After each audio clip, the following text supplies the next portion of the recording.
श्री ठाकुर जी, आपके लिए एक बहुत बड़ी बात रही है, क्योंकि आपका जीवन सामाजिक जीवन रहा है, अभी भी आप सर्वसुलभ हैं। कई सारे वक्ताओं के लिए ये भी है कि वो बहुत जल्दी सुलभ नहीं हो पाते, आपसे कोई भी इजीली मिल पाता है। आप आंदोलन भी करते रहे, जन आंदोलनों में रहे, आपने यमुना मिशन में भाग लिया, कई सारे आपने वृंदावन से दिल्ली तक पद यात्राएं की, कई सारी चीज़ों में रहे। बहुत सारे लोगों का रहा है कि नहीं, उस समय में श्री ठाकुर जी का राजनीति में इंटरेस्ट था, ठाकुर जी कथा जगत से एक मंत्री, मिनिस्टर, एमपी, एमएलए बनने की इच्छाएं रही थी और बहुत कुछ बनना चाह रहे थे, लेकिन वहाँ वो सफल नहीं हुए, तो उसके बाद वापस से कथा जगत में ही रहे। क्या लगता है आपको कि आपने जो सामाजिक चीज़ें की हैं, समाज सेवा की, क्या वो कहीं भी उसके अंदर कहीं भी राजनीतिक इच्छाएं थी या नहीं? सामाजिक जीवन तो आज भी है और मैं बचपन से संघ से जुड़ा रहा और मेरा पूरा परिवार संघी रहा। पिताजी और स्वयं राजीव भाई भी द्वितीय वर्ष प्रशिक्षित रहे आरएसएस से। मैंने बचपन से आरएसएस की बहुत सारी शाखाओं में भाग लिया। संघ के बहुत सारे बौद्धिक मैं सुनता था, पूज्य श्री रज्जू भैया जी के, सुदर्शन जी के, श्री मोहन भागवत जी के भी बहुत बौद्धिक मैंने सुने। तो सामाजिक गतिविधियों में मेरी पहले भी रुचि थी, आज भी है। और जब भी मुझे लगता है कि सनातन के लिए, संस्कृति के लिए, गंगा यमुना के लिए हमें हमारी ऊर्जा की आवश्यकता है, तो मैं आज भी उसमें भाग लेता हूँ। राजनीतिक परिप्रेक्ष्य मेरा पहले भी कभी नहीं था, ना मेरी उस क्षेत्र में कोई रुचि है।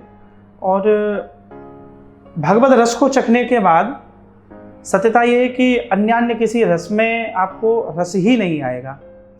यमुना जी का एक वो संपूर्ण विषय ऐसा था, जब श्री यमुना जी के लिए एक आंदोलन यहाँ से उठा था।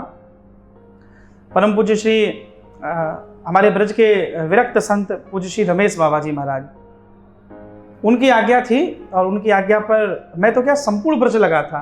तो मैं ये कह सकता हूँ कि मुझसे कोई कहे कि आपकी राजनीतिक आकांक्षा थी, तो उसमें जो 1 लाख लोग पैदल गए थे, तो क्या उन 1 लाख लोगों की राजनीतिक आकांक्षा? लेकिन 5 लोग में से सिर्फ एक आप ही मिले थे सोनिया गांधी से, और आपकी बड़ी तस्वीरें वायरल हुई और चर्चाएं रही। हाँ, वो बिल्कुल तो 1 लाख लोग तो नहीं मिले थे सोनिया गांधी से उस समय। वो एक कालखंड ऐसा था। और हमारे गोकुल के पूज्य श्री पंकज बाबा, परम पूज्य हमारे गीता मनीषी श्री ज्ञानानंद जी महाराज, और उस आंदोलन में उनकी भी एक बड़ी भूमिका थी। तो मैं ये भी कह सकता हूँ उनके प्रतिनिधि के रूप में भी मैं था।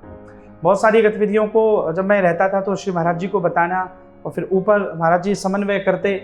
तो एक उद्देश्य ये था कि श्री यमुना जी का हल हो। सामाजिक एक पृष्ठभूमि रही तो पूज्य श्री रमेश बाबा महाराज का आदेश था, वो चले जाते थे। उस समय ब्रजवासियों का एक आंदोलन था। उस समय जो भी आंदोलन को नेतृत्व प्रदान कर रहे थे, उन्हें लगा कि मैं जो 4-5 लोग ऐसे लीड कर रहे थे, उनमें से एक मैं था। तो उन्हें लगता था कि कहीं पर कोई उपयोगिता हो सकती है। कितनी सारी श्रीमद् भागवत मेरी उस समय ऐसी थी जो भारत में, भारत के बाहर आस्था संस्कार चैनल पर जब कथाएं आती थी, तो उस आंदोलन के बारे में 10-10, 20-20 मिनट कथाओं के मध्य में बोलकर जो बहुत लोगों के प्रयास थे उस आंदोलन को वैश्विक बनाने में, उसमें मेरा भी एक लघु प्रयास था। तो हम लोग जाते थे। वो आंदोलन बाद में बहुत चर्चाएं यहाँ पर हुई कि सफल हुआ कि नहीं हुआ। तो मेरा ये मानना जरूर है कि हर आंदोलन सफल ही होता है। श्री गंगा जी के साथ साथ श्री यमुना जी की भी अपनी एक पीड़ा है। वैश्विक मंच पर इस विषय को हम लोग पहुंचाने में सफल रहे थे।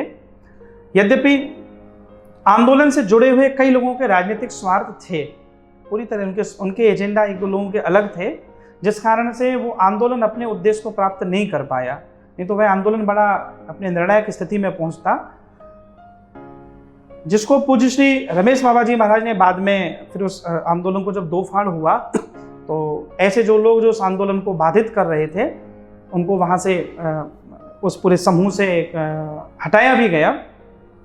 मेरी कोई उसमें ऐसी राजनीतिक आकांक्षा पहले भी नहीं थी। और आज भी मैं संघ के बहुत सारे लोगों से मिलना होता है।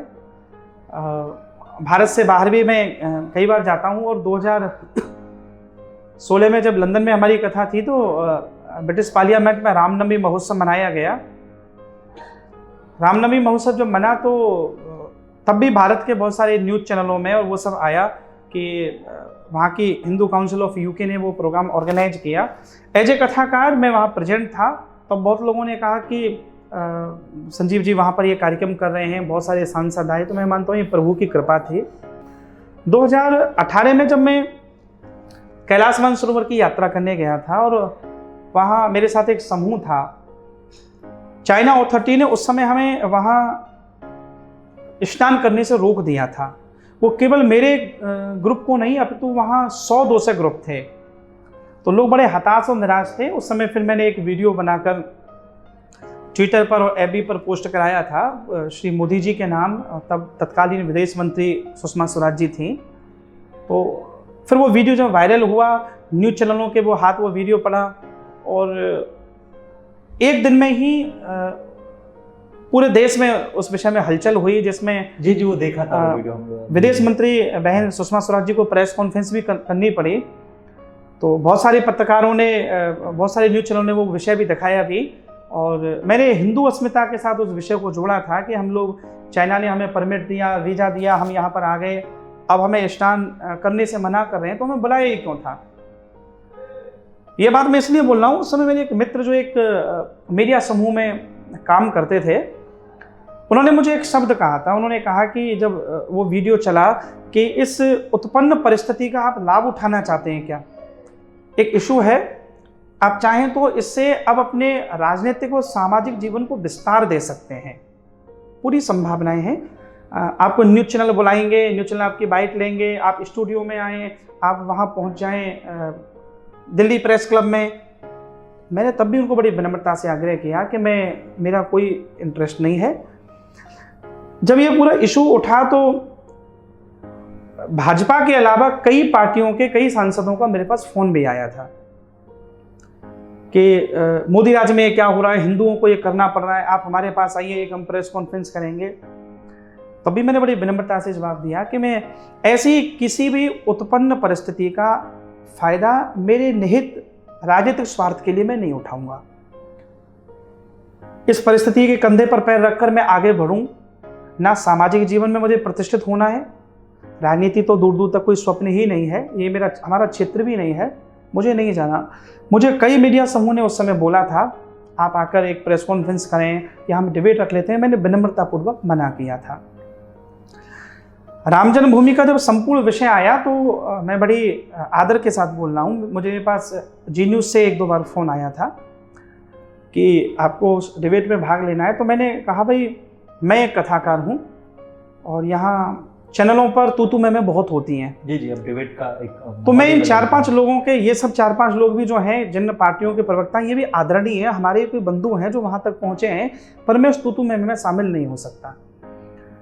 तो उन्होंने मुझे कहा कि अगर ऐसा करें कि आपकी व्यासपीठ लगवा दें और आप अपनी पीठ पर बैठकर, मैंने कहा भगवान राम का विषय है तो मैं अवश्य जाऊंगा।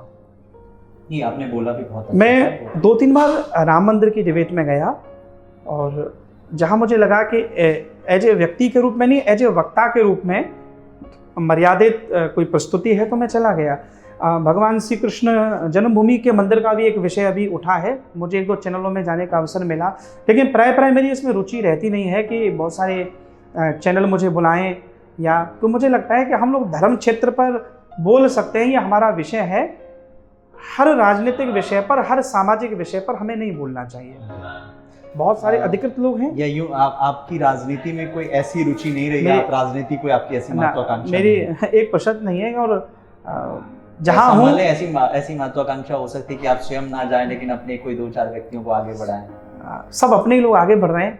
मैं तो कहता हूँ आज योगी जी कौन है, अपने ही हैं। आज योगी जी सनातन के प्रतिनिधि के रूप में काम कर रहे हैं। हम लोग जो सोच रहे हैं वो हो तो रहे। आज मोदी जी जो कर रहे हैं वो हमने जो सोचा वही तो सोचा। एक समय आए जब आपने देखा होगा कई सारे ऐसे धर्माचार्य रहे हैं जिन्होंने अपने अपने व्यक्तियों को राजनीति में लाया, अपने अपने व्यक्तियों को राजनीति में स्थापित किया है और उनका समय दर कालखंड में उनका नाम भी लिया है। आप समझ रहे हैं, वैसे तो सब आपके ही हैं क्या, लेकिन ऐसी महत्वाकांक्षा रही है? नहीं, मेरी बिल्कुल महत्वाकांक्षा नहीं है। मैं तो मानता हूँ कि एक ऐसा कालखंड है, अभी संघ के निकले बहुत सारे लोग अच्छे अच्छे पदों पर हैं। हम जो सोच रहे थे संस्कृति संस्कार इन सब का संवर्धन हो रहा है। राम मंदिर का कार्य हो गया और श्री कृष्ण जन्मभूमि का कार्य हो रहा है। गौ माता के लिए हम बात करें, हमारे योगी जी ने पूरे प्रदेश में गौ रक्षा के लिए भी बहुत सारे कानून भी लाए हैं, गौशालाओं को आर्थिक मदद भी दे रहे हैं। एक समय था कि सरकार में पद्मश्री पद्म विभूषण उनको दिया जाता था जो हिंदुत्व और सनातन को लांछित करने वाले लोग थे।